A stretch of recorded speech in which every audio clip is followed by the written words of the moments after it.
Hello students, आज हम cell biology and genetics की बुक को स्टार्ट कर रहे हैं और इसमें हम सबसे पहले बात करने वाले हैं जेनेटिक्स के बारे में।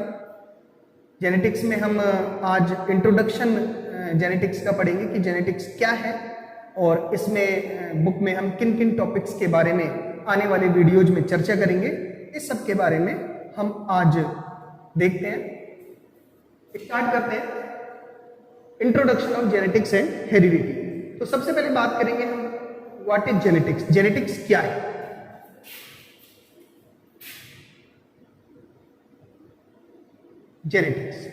जेनेटिक्स को हम हिंदी में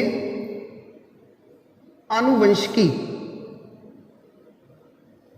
कहते हैं, ठीक है, आनुवंशिकी कहा जाता है।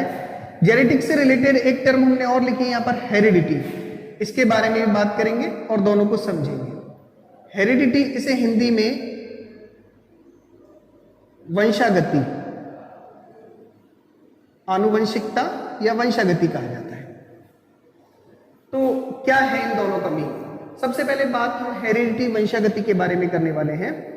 हेरिडिटी का मतलब होता है पेरेंट्स से ऑफ स्प्रिंग में कैरेक्टर्स का transmission of genetic characters parents two of spring is called heredity. अर्थात जनक से संतति में लक्षणों के स्थानांतरण की जो प्रक्रिया है, इसे हम हेरिडिटी कहते हैं।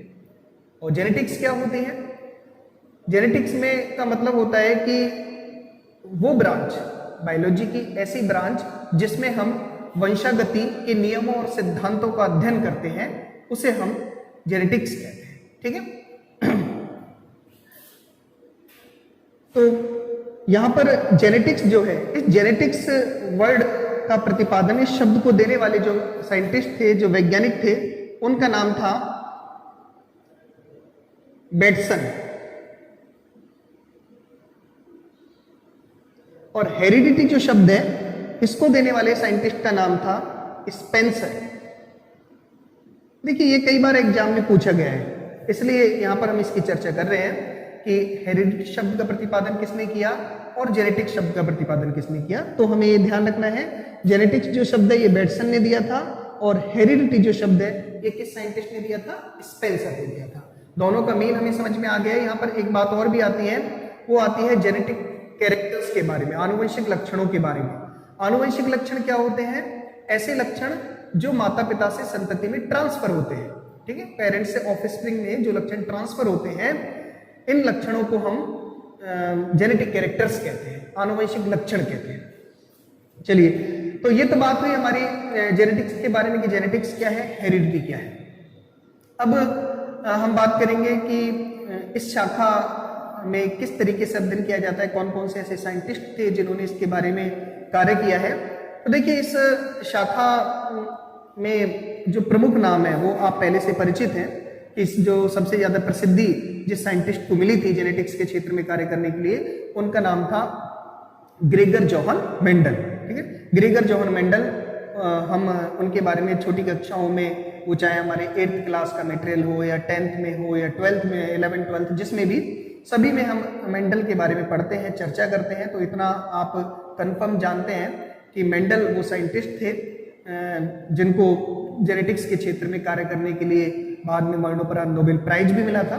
तो हम यहाँ पर आज का जो वीडियो है उसमें मेंडल के जीवन पर भी प्रकाश डालेंगे कि मेंडल की जो जीवनी थी वो किस तरीके से थी, किस तरीके से उन्होंने अपना कार्य किया। लेकिन मेंडल से पहले और भी कई साइंटिस्ट हुए थे जिन्होंने इस फील्ड में कार्य करने का प्रयास किया था, लेकिन उन्हें उस तरीके की सफलता नहीं मिली थी जिस तरीके की सफलता, जिस तरीके की सक्सेस मेंडल ने अपने एक्सपेरिमेंट्स में, अपने प्रयोगों में प्राप्त की।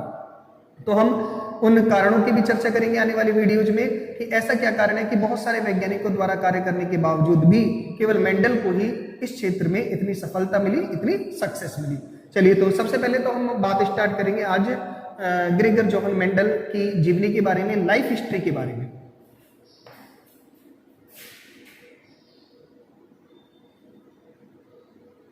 Life history of Mendel.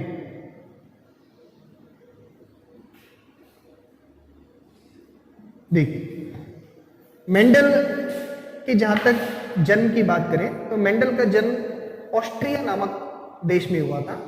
इसको कई बार स्टूडेंट्स ऑस्ट्रेलिया समझ लेते हैं, गलती करते हैं एग्जाम्स में। ऑस्ट्रेलिया नहीं, ऑस्ट्रिया। ऑस्ट्रेलिया तो स्वयं अपने आप में ऑस्ट्रेलिया महाद्वीप का एक देश है, जबकि ऑस्ट्रिया जो है वो ऑस्ट्रेलिया महाद्वीप में नहीं आता है, यूरोपियन कंट्री है। ऑस्ट्रिया नामक कंट्री में मेंडल का जन्म हुआ था और इस ऑस्ट्रिया देश के सिलिसिया नामक प्रांत के हेजेनडॉर्फ नामक गांव में मेंडल का जन्म हुआ था। मेंडल ने अपनी शुरुआती पढ़ाई जो है उसे करने के बाद आगे अपनी पढ़ाई के लिए साइंस के सब्जेक्ट्स को चुना, दर्शन शास्त्र को भी उन्होंने उसमें शामिल किया और अपनी पढ़ाई पूरी करने के बाद मेंडल काम की तलाश में लग गए। उन्हें अपने मनपसंद शुरू में कोई काम नहीं मिला, तो जब शुरू में उन्हें कोई काम नहीं मिला तो उन्होंने एक चर्च में पादरी का कार्य करना स्वीकार कर लिया। पादरी यानी जिन्हें फादर कहते हैं, आपने देखा होगा टीवी में कि जो ईसाई जो लोग होते हैं वो अपने जो पूजा स्थल पर जो उनके उपासक होते हैं, पूजा कराने वाले होते हैं, उन्हें वो पूजा पादरी या फादर कह के संबोधित करते हैं। जिस तरीके से हिंदू लोग मंदिरों में पूजा कराने वाले को पुजारी कहते हैं और मस्जिदों में जो मुस्लिम लोग होते हैं वो मस्जिदों में पूजा कराने वाले को मौलवी या काजी जो भी है इन नामों से संबोधित करते हैं। तो उन्होंने चर्च में एक पादरी का कार्य ग्रहण कर लिया। अब चर्च में उनका जो पूजा कराने का काम था वो सुबह और शाम का ही होता था, ज़्यादा उनके पास वर्कलोड नहीं था। तो वर्कलोड ना होने की वजह से उन्होंने अपना जो उनकी एक रुचि थी उस रुचि का क्षेत्र यानी कि जेनेटिक्स और हेरिडिटी, इसके फील्ड में उन्होंने कार्य करने का डिसीजन लिया कि मैं यहाँ पर रहकर अपने खाली समय का सदुपयोग इस फील्ड में करूं कि किस तरीके से एक जनक के लक्षण संतति में ट्रांसफर होते हैं। उनके मन में बहुत अभिलाषा थी, बचपन से ही अभिलाषा थी कि वो ये जाने कि क्यों एक मानव की संतान मानव ही पैदा होती है, क्यों एक शेर की संतान शेर ही पैदा होती है, क्यों एक सांप की संतान सांप ही पैदा होती है, क्यों किसी नीम के पेड़ पर आम नहीं लगते, क्यों किसी और एक जाति के जीव में के घर पे दूसरी जाति का जीव पैदा नहीं होता। मतलब किस तरीके से एक जनक की संतति अपने जनक के ही समान होती है, कैसे किसी पेरेंट्स के लक्षण उसकी ऑफ स्प्रिंग में ट्रांसफर होते हैं, कौन उन्हें ट्रांसफर करता है, ये सारी जिज्ञासाएं मेंडल के मन में थी। इन जिज्ञासाओं को दूर करने के लिए उन्होंने उस चर्च में का एक उद्यान था, गार्डन था, वहां पर उन्होंने प्रयोग किए। अपने प्रयोगों के लिए उन्होंने एक प्लांट का चुनाव किया। इस प्लांट के नाम के बारे में भी आप पूर्व में भली भांति परिचित हैं। यस, ये प्लांट था मटर का, उद्यान मटर का, जिसका साइंटिफिक नेम होता है पाइसम सैटाइवम। पाइसम सैटाइवम मटर के ऊपर मेंडल ने अपने प्रयोग किए। अब यहाँ पर प्रश्न ये भी आता है कि मेंडल ने अपने प्रयोगों के लिए मटर के पौधे को ही क्यों चुना। ठीक है, इसके बारे में भी हम बाद में चर्चा करेंगे। पहले थोड़ा सा बता देते हैं कि अपने प्रयोगों से उन्होंने क्या प्राप्त किया। तो मेंडल ने मटर के पौधों पर अपने प्रयोग किए। मटर के पौधों पर प्रयोग करके उन्होंने अपने प्रयोगों को जो टाइटल दिया, जो शीर्षक दिया, वो शीर्षक था पादप संकरण पर प्रयोग, एक्सपेरिमेंट ऑन प्लांट हाइब्रिडाइजेशन। पादप संकरण पर प्रयोग नाम के शीर्षक के साथ उन्होंने अपने प्रयोगों को प्रकाशित कराने के लिए, मान्यता दिलाने के लिए, उस समय ऑस्ट्रिया में एक शहर था जिसका नाम था ब्रून शहर, वहां पर एक संस्था थी, सोसाइटी थी जिसका नाम था natural history society. Natural history society में उन्होंने अपने एक्सपेरिमेंट्स को, अपने शोध पत्रों को मान्यता दिलाने के लिए भेजा। वहां के साइंटिस्ट ने जब मेंडल के एक्सपेरिमेंट्स को देखा, पढ़ा, तो वो एक्सपेरिमेंट उनकी समझ से बाहर हो गए, उनके ठीक ढंग से समझ में नहीं आए। क्यों? क्योंकि उस समय तक इस फील्ड में, जेनेटिक्स के फील्ड में कोई विशेष कार्य भी नहीं हुआ था और कोई विशेष सफलता भी किसी वैज्ञानिक ने दर्ज नहीं की थी। तो उस समय के जो साइंटिस्ट थे उन्हें इतनी अच्छी नॉलेज जो है इस सब्जेक्ट की नहीं थी, तो उन्हें मेंडल के प्रयोग ठीक ढंग से समझ में नहीं आए और उन्होंने उन प्रयोगों को मान्यता नहीं दी। मेंडल ने अपने जीवन का काफी समय इन प्रयोगों में व्यतीत किया था, तो जब उन्हें के प्रयोगों को मान्यता नहीं मिली तो उससे उन्हें सदमा भी लगा और फिर विभिन्न बीमारियों से ग्रसित होकर मेंडल जो है अल्प आयु में ही उनकी मृत्यु हो गई। उनकी मृत्यु के कई वर्षों बाद अलग अलग देशों के साइंटिस्ट ने इस बारे में दोबारा से खोज करना जारी रखा। तो इस कड़ी में 3 वैज्ञानिकों का नाम निकल कर आया। वो वैज्ञानिक भी बहुत महत्वपूर्ण होते हैं, विभिन्न एग्जाम्स में पूछे जाते हैं, आपको इनके नाम भी कंठस्थ याद होने चाहिए। यस, सबसे पहले जो साइंटिस्ट थे उनका नाम था Hugo de Vries. Hugo de Vries. Second थे कार्ल कोरेंस।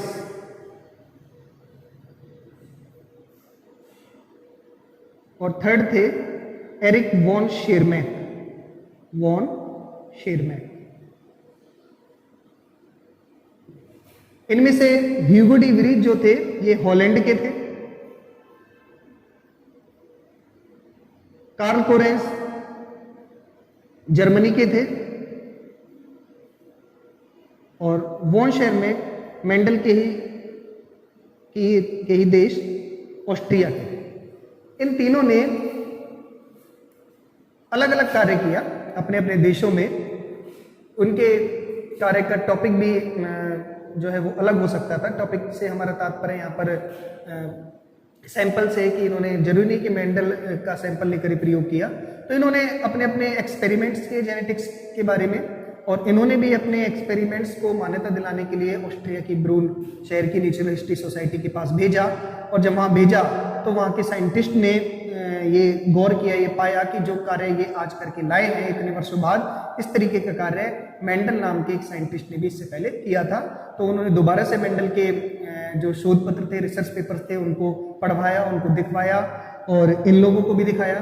तो कुल मिलाकर जब उस समय तक साइंस काफी आगे बढ़ चुकी थी, नई नई ब्रांचों का उद्भव हो चुका था, तो उस विषय को समझना और आसान भी हो गया था। तो उस समय कुल मिलाकर ये ज्ञात हुआ कि मेंडल ने जो कार्य किया था वो कार्य अपने आप में अभूतपूर्व था। ऐसा कार्य वर्तमान समय तक भी कोई साइंटिस्ट नहीं कर पाया था। ये अपने आप में नेचुरल हिस्ट्री सोसाइटी की एक बहुत बड़ी भूल थी कि उन्होंने मेंडल के कार्य को मान्यता नहीं दी। बाद में अपनी भूल का सुधार करते हुए उन्होंने मेंडल के कार्य को मान्यता दी और मेंडल को इस सम्मान में फादर ऑफ जेनेटिक्स, आनुवंशिक का जनक, फादर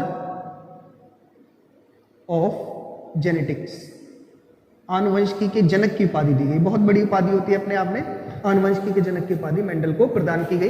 तो कुल मिलाकर मेंडल अपने जीते जी तो अपने कार्य का श्रेय नहीं ले सके, लेकिन मृत्यु के बाद उनके कार्य को पूर्ण सम्मान प्रदान किया गया। तो ये थे मेंडल की जीवनी।